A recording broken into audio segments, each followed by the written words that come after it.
But the question a lot of people are asking is, will the Brisbane Olympics property market genuinely boom, or is it hype? History gives us clues. Sydney 2000 saw huge growth, nearly 90%, but was part of a nationwide boom. London 2012 had modest short-term gains, around 2 to 3%, but massive long-term benefits from infrastructure in areas like Stratford.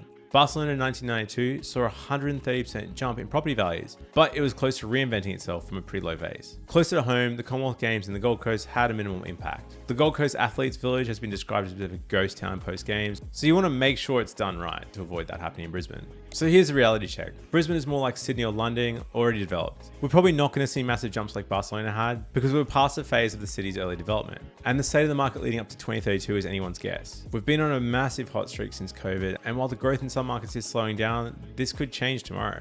Overall, looking at the numbers, I'd say we could be more in a London situation. We probably won't see any overnight explosion anywhere, but there'll be gradual targeted growth is probably more realistic. Location ultimately matters. Areas with major infrastructure are going to have the best long-term potential driven by those investments. I'm not trying to get caught up in the hype here, I'm just trying to be realistic. Overall, I think the Brisbane market's still on an amazing trajectory, and even if some of the Olympic investments don't move the needle massively, like we saw in Barcelona, you're still going to be a good place if you buy the right property for the right price in Brisbane.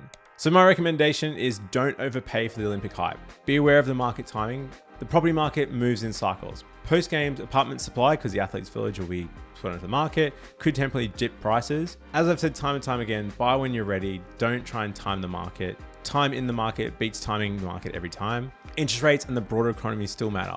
So budget conservatively, stick within your buying means. So what's your Olympic property strategy?